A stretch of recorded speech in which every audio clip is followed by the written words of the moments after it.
শুভ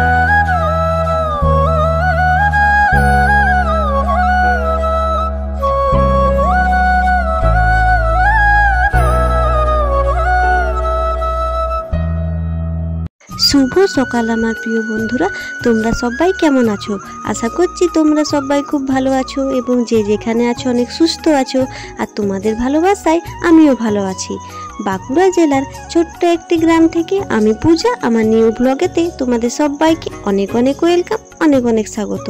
বন্ধুরা, সকালেই দেখলে আমি আমাদের সজনে গাছ থেকে শাক তুলে নিলাম। সকালের রান্না করছি এখন, আর দুপুরেরও ভাতটা রান্না করে নিয়েছি, কারণ আজকে যাব মাঠে ধান লাগাতে।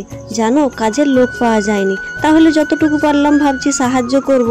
তো সে কারণে আমার তো রান্না বান্নার কাজ, বাড়ির বউদের যেটা কাজ সেটা তো করতেই হবে। যতই কাজ থাক, রান্না বান্না বাড়িটা আমাকেই সামলাতে হয়। তো সব দিন একা ঘরে থাকি, আর রান্না করার সময় আমার মেয়ে এভাবেই ডিস্টার্ব করে। তো ভাতটা দুপুরে রান্না হয়ে গেছে, এখন বাজে প্রায় 8টা মতো, জানো তো। আর এই যে শাকগুলো পারলাম, সজনে শাক, তো সেগুলো আমি এখন একটু বেছে নিচ্ছি, তারপরে এটা ভেজে দিয়ে চলে যাব। ভাত রান্না করলাম তো উনুনটা গরম ছিল, তাই ভাবলাম যে শাকটা না সিদ্ধ করে মানে ভেজে দিয়ে চলে যাই, তারপরে বাকি যা হবে হবে তরকারি। তো এখানে আমি শাক বাচ্ছি, আর আমার মেয়ে বাইরে খেলা করছে, ওকে একবার করে দেখি আর রান্না করে কি করবো বলে। একলা ঘরে ওরা না হয় দুদিন এসেছে, আমার শ্বশুর শাশুড়ি মা, আবার তো চলে যাবে। আর এই যে তারপরে রান্না বান্না কিছুটা করে দিয়ে খাওয়া দাওয়া করে সবাই মিলে আবার চলে এলাম। তো এই যে বর এখন এটা তলা বিলটা জানো তো তলা ছিল, সেই কারণে ট্রাক্টর চলেনি, তো এটা আমার এভাবেই কোদাল দিয়েই করতে হবে। তো পুরো তলা বিলটাতে কোদাল দিয়ে করছে। আর ওখানে দেখতে পাচ্ছ ওটা আমার শ্বশুর মশাই, তো ধান লাগাচ্ছে একাই, দেখতে পাচ্ছ, কাজের লোক পাওয়া যায়নি। অনেকেই হয়তো বলতে পারো আমার শর্ট ভিডিও দেখে যে আমরা হয়তো শুধু ভিডিও বানানোর জন্য মাঠে এসেছি। না বন্ধুরা, অন্যদের সাথে আমার তুলনা করলে হবে না, কেন বলো তো? আমার জীবনটা একদম অন্যরকম, মানে কিভাবে যে দিন কাটায় তোমরা আমার ডেলি ব্লগ দেখলেই বুঝতে পেরে যাবে।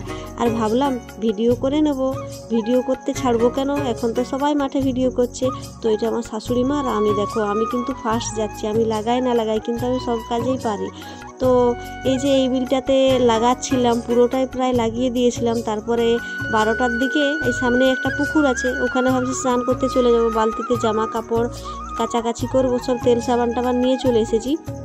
তো এই যে দেখো কেমনভাবে লাগাচ্ছি, যদি কিছু ভুল হয়ে থাকে তো যারা জানো, তো কি বলবো, আর যতটা পেরেছি তো চেষ্টা করেছি, বলো, চেষ্টা করতে ক্ষতি কি? হ্যাঁ, তো এই যে এভাবেই দুজন মিলেই পুরো বিলটা লাগিয়েছি। আর ওই পাশে আমার বড় ওইদিকে বললাম না যে তলা জমিটা আছে, ওই বিলটাকে কোদাল দিয়ে মানে ঠিক করছে, ওই পাশটা তো লাগানো হবে। তো আমি বেশিক্ষণ থাকিনি, 2 ঘন্টার মতো ছিলাম। তারপরে তো আমাকে এসে আবার তরকারি রান্না করতে হবে, বলো, কাজের কি শেষ আছে কোনো?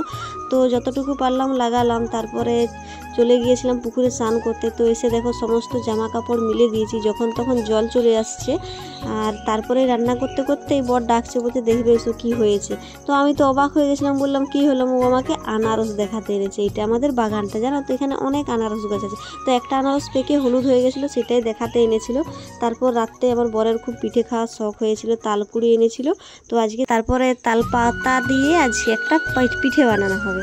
এখন ওই যে বর গুঁড়ি কুটছে, আর শাশুড়িমা দেখলে গুঁড়িগুলো চালছে। আর এই দেখো আমি কত পিঠে বানিয়েছি। তো এগুলোকে এরপরে জল দিয়ে সিদ্ধ করতে হবে। আজকের ভিডিওটা আজকে আর বড় করছি না বন্ধুরা, যদি ভালো লাগে পাশে থেকো, আর নতুন থাকলে চ্যানেলটা সাবস্ক্রাইব করে দিও। সবাই টাটা।